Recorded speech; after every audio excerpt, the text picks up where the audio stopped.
Beyond Lies the Wub by Philip K. Dick. Recording by Cat Attic. They had almost finished with the loading. Outside stood the impetus, his arms folded, his face sunk in gloom. Captain Franco walked leisurely down the gangplank, grinning. "What's the matter?" he said. "You're getting paid for all this." The impetus said nothing. He turned away, collecting his robes. The captain put his boot on the hem of the robe. "Just a minute. Don't go off. I'm not finished." "Oh?" The impetus turned with dignity. "I am going back to the village." He looked towards the animals and birds being driven up the gangplank into the spaceship. "I must organize new hunts." Franco lit a cigarette. "Why not? You people can go out into the veldt and track it all down again. But when we run out halfway between Mars and Earth..." The impetus went off, wordless. Franco joined the first mate at the bottom of the gangplank. "How's it coming?" he said. He looked at his watch. "We got a good bargain here." The mate glanced at him sourly. "How do you explain that?" "What's the matter with you? We need it more than they do." "I'll see you later, Captain."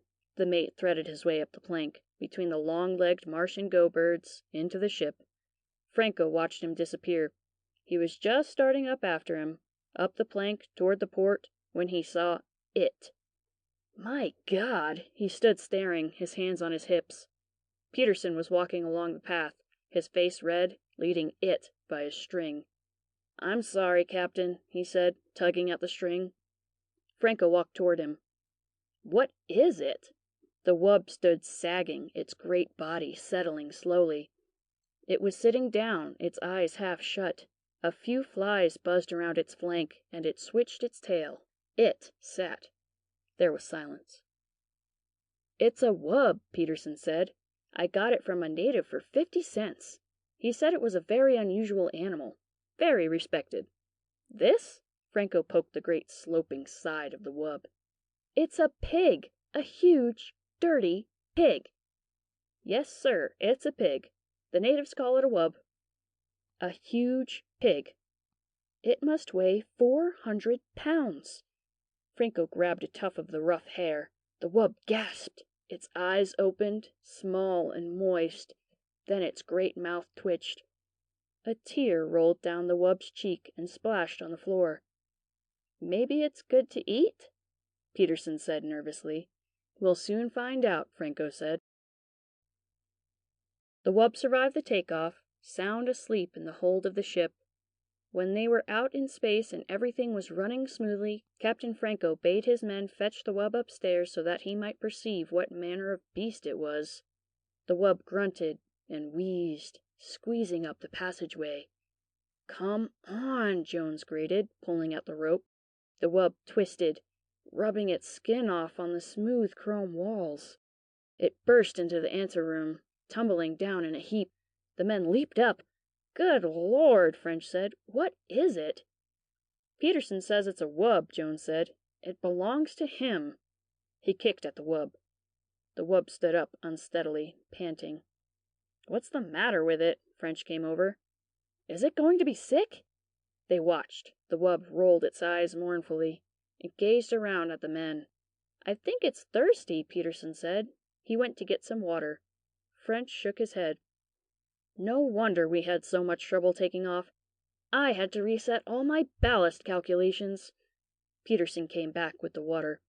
The wub began to lap gratefully, splashing the men. Captain Franco appeared at the door. "Let's have a look at it," he advanced, squinting critically. "You got this for 50 cents?" "Yes, sir," Peterson said. "It eats almost anything. I fed it on grain and it liked that. And then potatoes, and mash, and scraps from the table, and milk. It seems to enjoy eating. After it eats, it lies down and goes to sleep." "I see," Captain Franco said. "Now to its taste. That's the real question. I doubt if there's much point in fattening it up any more. It seems to be fat enough to me already. Where's the cook? I want him here. I want to find out." The wub stopped lapping and looked up at the captain. "Really, Captain," the wub said, "I suggest we talk of other matters." The room went silent. "What What was that? Franco said. Just now. The wub, sir, Peterson said. It spoke. They all looked at the wub. What did it say? What did it say? It suggested we talk about other things. Franco walked towards the wub. He went all around it, examining it from every side. Then he came back over and stood with the men. I wonder if there's a native inside it, he said thoughtfully. Maybe we should open it up and have a look.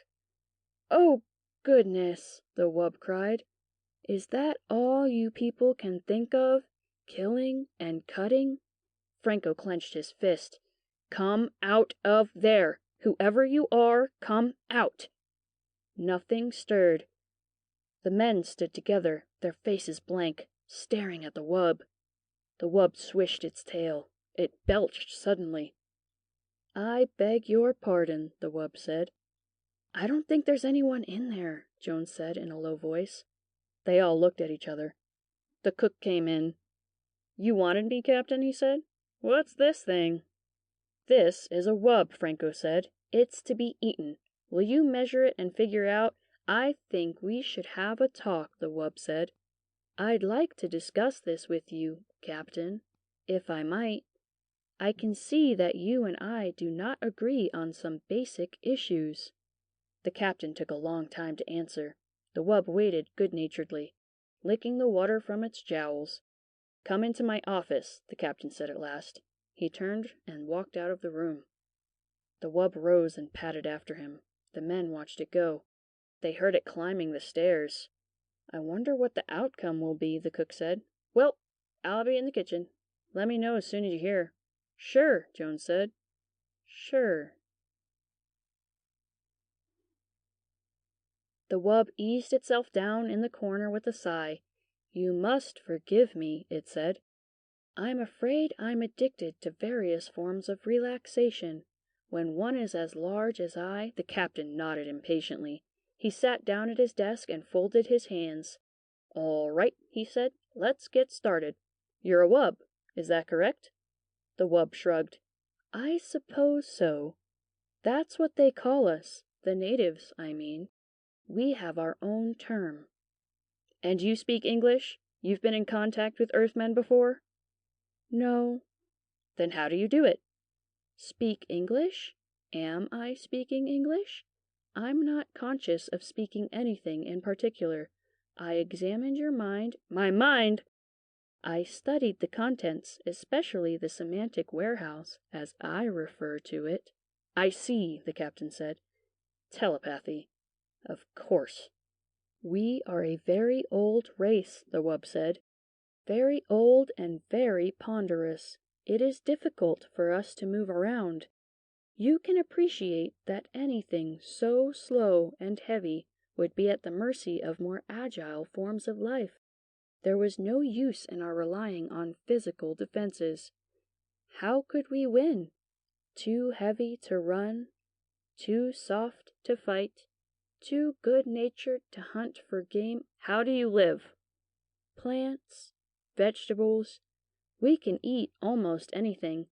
We're very Catholic. Tolerant, eclectic, Catholic. We live and let live. That's how we've gotten along. The wub eyed the captain. And that's why I so violently objected to this business about having me boiled. I could see the image in your mind, most of me in the frozen food locker, some of me in the kettle. A bit for your pet cat, so you read minds, the captain said. How interesting. Anything else? I mean, what else can you do along those lines? A few odds and ends, the wub said absently, staring around the room. A nice apartment you have here, Captain. You keep it quite neat. I respect life forms that are tidy. Some Martian birds are quite tidy. They throw things out of their nests and sweep them. Indeed, the captain nodded. But go back to the problem. Quite so. You spoke of dining on me. The taste, I am told, is good. A little fatty, but tender. But how can any lasting contact be established between your people and mine if you resort to such barbaric attitudes? Eat me? Rather you should discuss questions with me. Philosophy, the arts. The captain stood up. Philosophy.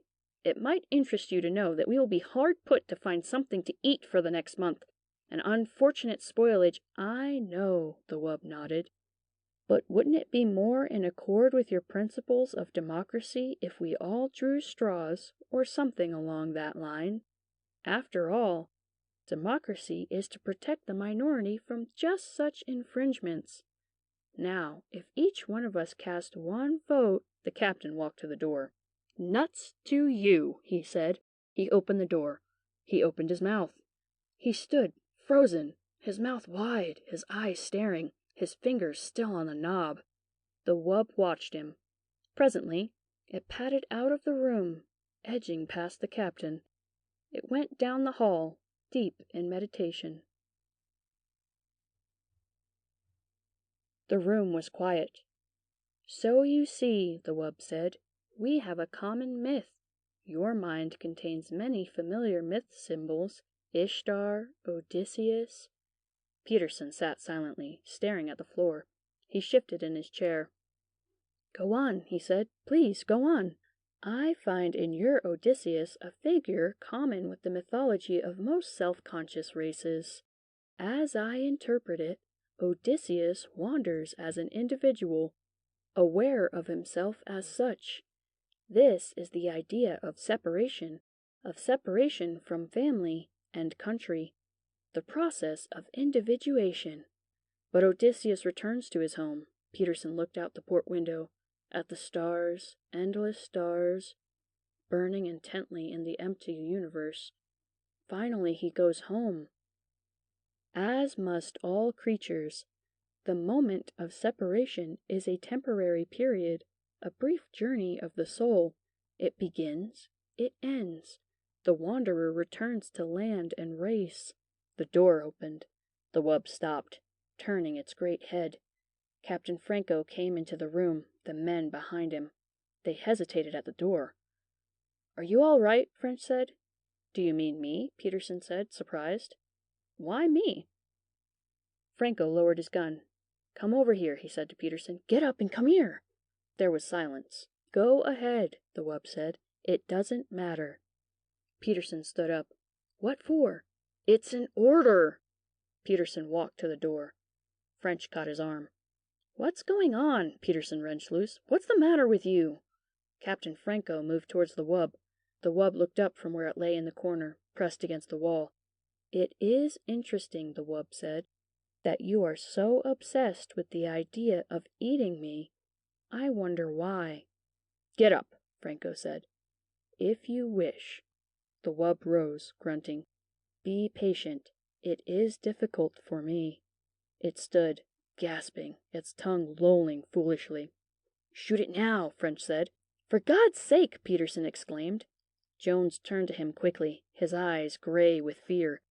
You didn't see him, like a statue, standing there, his mouth open. If we hadn't come down, he'd still be there. Who? The captain? Peterson stared around. But he's all right now. They looked at the wub, standing in the middle of the room, its great chest rising and falling.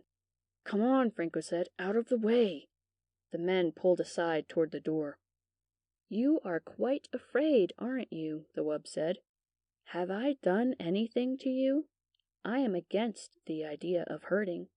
All I have done is try to protect myself. Can you expect me to rush eagerly to my death? I am a sensible being, like yourselves.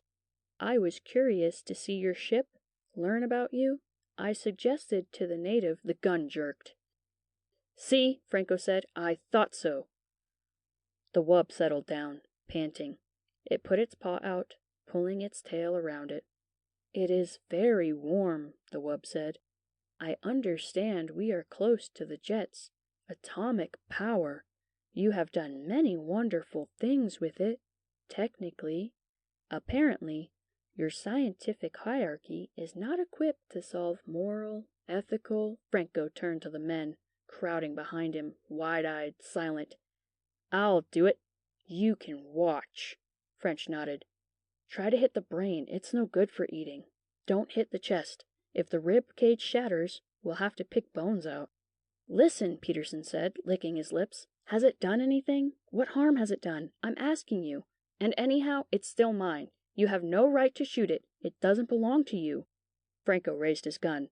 I'm going out, Jones said, his face white and sick. I don't want to see it. Me too, French said. The men straggled out, murmuring. Peterson lingered at the door. It was talking to me about myths, he said. It wouldn't hurt anyone. He went outside. Franco walked toward the wub. The wub looked up, slowly. It swallowed. A very foolish thing, it said. I am sorry you want to do it. There was a parable that your Savior related. It stopped, staring at the gun. Can you look me in the eye and do it? The wub said. Can you do that? The captain gazed down. I can look you in the eye, he said. Back on the farm we had hogs. Dirty, razorback hogs. I can do it. Staring down at the wub, into the gleaming, moist eyes, he pressed the trigger. The taste was excellent. They sat glumly around the table, some of them hardly eating at all. The only one who seemed to be enjoying himself was Captain Franco. More, he said, looking around. More? And some wine, perhaps. Not me, French said. I think I'll go back to the chart room. Me too. Jones stood up, pushing his chair back. I'll see you later. The captain watched them go. Some of the others excused themselves. What do you suppose the matter is? The captain said. He turned to Peterson. Peterson sat, staring down at his plate, at the potatoes, the green peas, and at the thick slab of tender, warm meat. He opened his mouth. No sound came. The captain put his hand on Peterson's shoulder.